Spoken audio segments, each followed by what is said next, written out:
Attention all Americans, we are anonymous. In early December of 2012, a crazy person in Connecticut went to a school and killed 20 school children and a number of adults. The attack in a theater in Colorado was the act of a crazy person. There are always some crazy people, and there are already laws in place making it illegal for them to obtain or to use them. It is illegal to take a firearm into a school or a theater. It is illegal to kill people, yet these laws did not stop these events because criminals do not obey the law. Only law-abiding citizens obey the law, and the law-abiding citizens are not the problem. Connecticut is the 4th highest gun control state in the country, and it's very hard to get a gun. Chicago and New York have the highest crime rates, and each has had total gun bans for years, yet gun violence increased.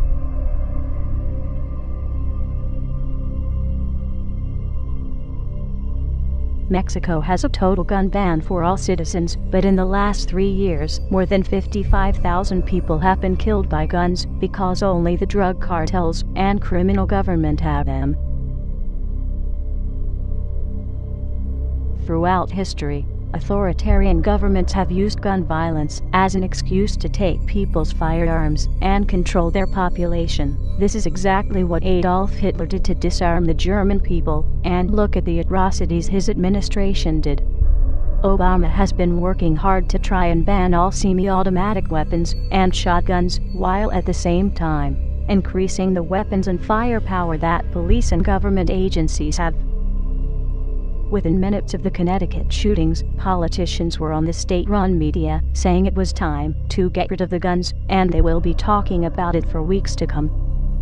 The Obama administration and his government-funded media have been promoting this idea for months.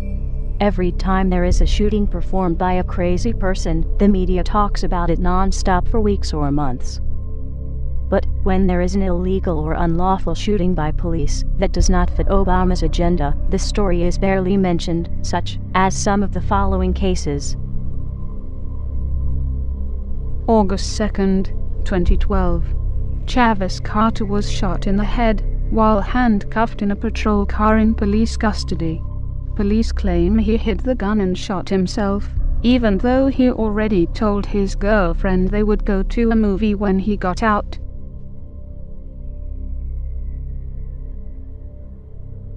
January 2009. Bart police officer Johannes Messel shoots and kills a handcuffed, restrained, unarmed man, while multiple other police officers are around.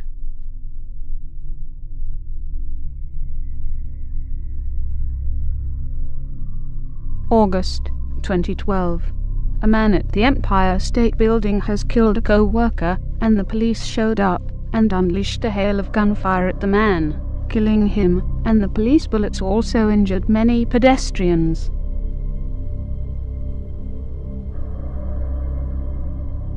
July 2012.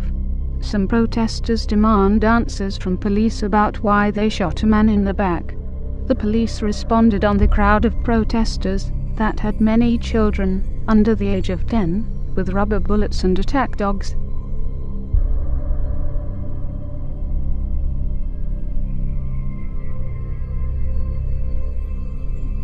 These stories got barely a whimper out of the press, and certainly did not get the coverage of several weeks, even though they are just as newsworthy. In addition, are the other major violent crimes where firearms were not even used. August 2007, Connecticut. In a home invasion, a wife and 2 children were murdered. The wife and youngest daughter were also victims of sexual assault. Only the husband survived, and he was badly beaten.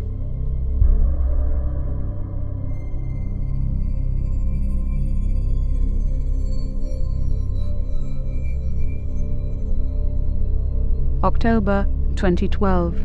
A mother and her 2 children were brutally murdered in California home. The suspect did not choose a firearm.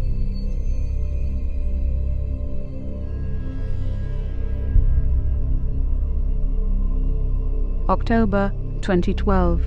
2 children were found stabbed to death when their mother returned home. The suspect was the children's nanny.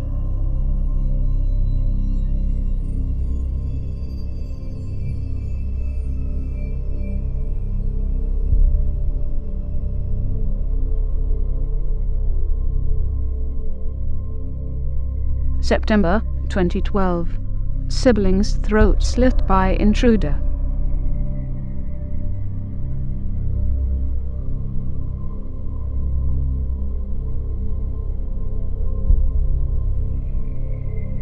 The press also hardly mentions the cases where guns were used by law-abiding citizens to save lives to avoid being raped or killed. October 2012. 12-year-old Oklahoma girl shoots home intruder to protect herself after she tried to evade them.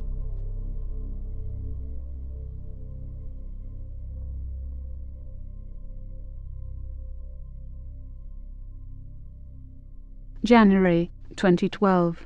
14-year-old boy kills intruder when a gang of 4 men break into his house, where he was alone with his 17-year-old sister.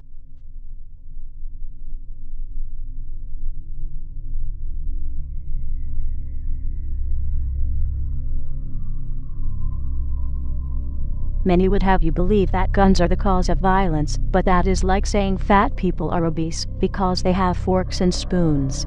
It is caused by the person that commits the acts, not the instrument they used.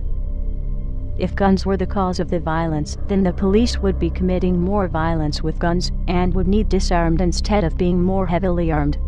And the military and National Guard should never be used to perform law enforcement duties.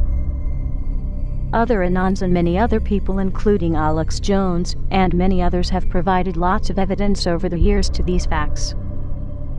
It has been known, predicted by many for several months, and in some cases years, that Mr. Obama's intentions are to confiscate all firearms, or at least as much as he can, to make it easier to usher in a fascist police state, to establish a one-world government, and under a one-world currency system.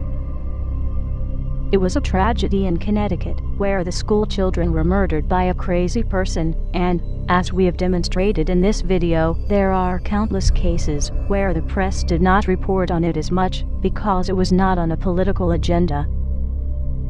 How dare Mr. Obama soil their memories and who they were and are by using this and other events for his own purpose. Guns have been used to save lives and could have been used to save other people.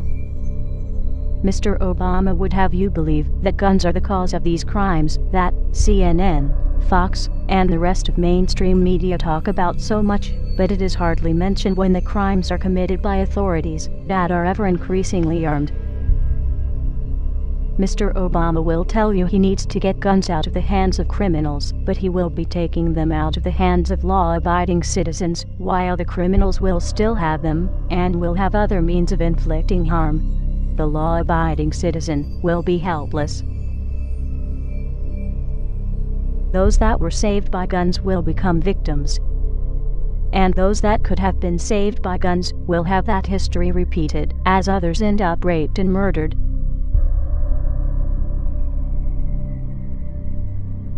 Mr. Obama, the Second Amendment of the U.S. Constitution does not talk about an army that is covered elsewhere in the Constitution. It does talk about a well-regulated militia, which is made up of civilians with their own weapons. The Second Amendment of the U.S. Constitution does not talk about protecting government or government resources, but it does talk about being necessary for the security of the free state. The Second Amendment of the U.S. Constitution does not say a single word about hunting or sport, but it does say, "The people's right to keep and bear arms shall not be infringed." To the American people, as many laws have been banning firearms in cities such as Chicago, New York, and Washington, D.C., have been implemented, and, as the courts get them, they are now being overthrown as unconstitutional. Even if they were not ruled on, they are an infringement to your Second Amendment rights, and you have no obligation to obey it, and the courts have no obligation to enforce it. No one is bound to obey an unconstitutional law, and no courts are bound to enforce it. Mr. Obama, as the chief law enforcement officer of the country, you are responsible for the conduct of those under your command. There will be no further tolerance of any of the following: any act to infringe on any of the Bill of Rights, as identified in the U.S. Constitution; any act to seize or locate any firearms or ammunition; any act to control the ownership of firearms or ammunition; any act to control the manufacturing or sales of firearms or ammunition; any act to document ownership, purchases, or attempts to purchase firearms or ammunition; any act to deploy or stage for deployment any military forces or government employees or agents thereof, for the purpose of asserting control over the population, or the rights of the people, or the states, as defined in the U.S. Constitution, such as would be used in martial law; any act to write, form, negotiate, enter into, or comply with any international treaty that would or could do any of the points mentioned previously. Reed versus Covert, 354 U.S. 1, 1957. Treaties do not confer powers not authorized by Constitution.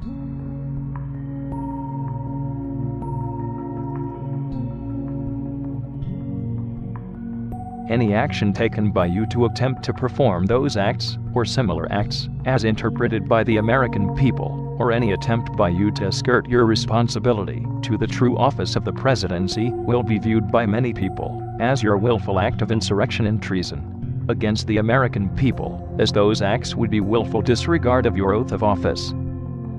Any further attempt by you, your administration, law enforcement, or those under authority of the presidency to perform or assist in performance with any body attempting such acts will be viewed by many people as your willful act of insurrection and treason against the American people, as those acts would be willful disregard of your oath of office.